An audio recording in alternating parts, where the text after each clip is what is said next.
الرحمن الرحیم مالک یوم الدین۔ یہ آپ نے 7 بار پڑھنا ہے۔ وہ واپس میرے مقدر میں نہیں ہے تو اللہ اس سے بہتر چیز مجھے عطا کرتے ہیں انشاءاللہ تعالیٰ۔ آپ دیکھیے گا کس طرح آپ کو۔ باللہ من الشیطان الرجیم، بسم اللہ الرحمن الرحیم۔ السلام علیکم ایوری ون، امید ہے کہ آپ سب خیریت سے ہوں گے۔ میں بھی الحمدللہ اللہ کے فضل سے خیر و عافیت سے ہوں۔ اور وہ ہم لکھتے تھے نا خطوں میں خیریت سے ہوں اور آپ کی خیریت مطلوب چاہتی ہوں۔ ہاں ایسی تھا یہ۔ میں حیران ہوتی ہوں کہ ہم خط لکھتے تھے تو کتنے مزے کے ہمیں ٹریننگ ہوتی تھی کہ مؤدبانہ اپلیکیشن میں مؤدبانہ گزارش ہے۔ اس دن کوئی اپلیکیشن میں کسی کو اردو کی لکھوا رہی تھی تو میری بیٹی بیٹھی ہوئی تھی، بچے بیٹھے ہوئے تھے، تو میں نے اس کو لکھا نا جی مؤدبانہ گزارش ہے۔ بچے میں شکل دیکھ رہی، یہ مؤدبانہ کیا ہوتا ہے، یہ اتنے مشکل جملے آپ کہاں سے لے آتی ہیں؟ میں کہا بھائی یہ اردو زبان کا تحریر کا طریقہ کار تھا، اور جیسے ہم آخر میں لکھتے تھے این نوازش ہوگی، لکھتے تھے این نوازش کا کیا مطلب ہے؟ آج کل کے بچوں کی نا، لوگ بچے اردو بھی لے کے نا تباہ کر دی ہوئی ہے اردو۔ بڑا اردو کا درد مجھے بہت تکلیف ہوتی ہے۔ اردو بھی لیتے ہیں جب بچے اور بے حرمتی کرتے ہیں۔ بہرحال آج اردو زبان پہ پروگرام میں بالکل نہیں کرنے والی، اور آج میں جس ایشو پہ بات کرنے والی ہوں وہ ہر گھر کا ایشو ہے، اور بہت زیادہ پریشانی کا باعث بن جاتا ہے جب آپ کی چیزیں گم جاتی ہیں۔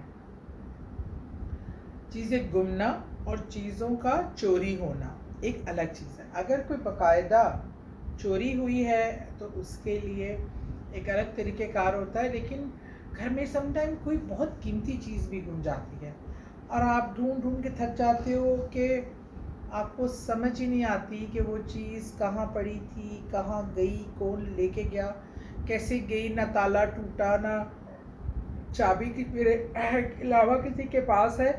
اس طرح بھی واقعات ہوتے ہیں، اور بہت سے اچانک ایک بڑی چیز اپنی جگہ سے ڈسپلیس ہو جاتی ہے اور آپ ڈھونڈ رہے ہیں، اور اسی طرح اچانک ہی کسی جگہ سے نکل بھی آتی ہے۔ ایک دفعہ میری بہت قیمتی گھڑی نا چوری ہو گئی تھی۔ وہ ہمیں دبئی میں ہماری ویڈنگ اینیورسری پہ میرے ہسبینڈ کے جو باسز تھے انہوں نے گفٹ دی تھی۔ وہ بڑی ہی کوئی ایکسپینسو واچ تھی ہم دونوں ہسبینڈ وائف کو، اور اس ٹائم پہ تو وہ پتہ نہیں کتنے 1000 درہم کی تھی، اور وہ گم گئی۔ اب میں ڈھونڈ ڈھونڈ کے تھک گئی کہ گئی کدھر۔ اب جہاں جہاں انٹیوشنز ہوتی تھی پورا گھر چھان مارا۔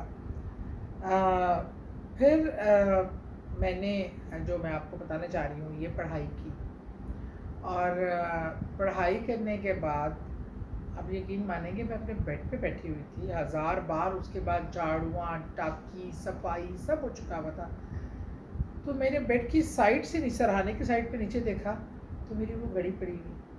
اب عقل اور ذہن اس کو ماننے کو تیار نہیں تھا کہ یہ کیسے ہو سکتی ہے، اور اتنے دن بعد، مہینے بعد۔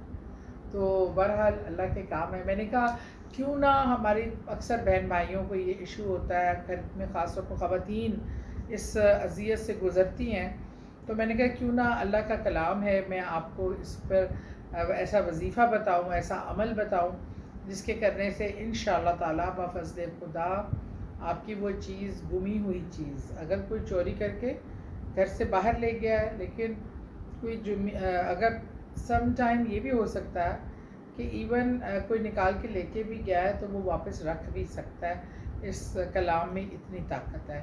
بہرحال 21 دن کا یہ وظیفہ ہے۔ آپ نے فجر کی نماز کے بعد درود پاک 21 دن کرنا ہے، اول و آخر آپ نے درود پاک پڑھ کر درود ابراہیمی کرے 3 بار پڑھ کر آپ نے 313 بار استغفار کی تسبیح کرنی ہے۔ 313 بار آپ نے استغفار کی تسبیح کرنی ہے، اور 7 بار آپ نے الحمد شریف پڑھنا ہے۔ الحمدللہ رب العالمین الرحمن الرحیم مالک یوم الدین۔ یہ آپ نے 7 بار پڑھنا ہے 21 دن، صبح فجر کے وقت، اول و آخر درود ابراہیمی 3 بار، 313 بار استغفر اللہ، اور 7 بار الحمد شریف پڑھ کر پھر درود پاک پڑھ کر آپ نے اللہ تعالیٰ سے دعا کرنی ہے کہ جو میری چیز گمی ہے یا غائب ہوئی ہے یا ادھر ادھر ہو گئی ہے، اللہ تعالیٰ وہ میری چیز واپس مل جائے، اور اگر وہ واپس میرے مقدر میں نہیں ہے تو اللہ اس سے بہتر چیز مجھے عطا کر دے۔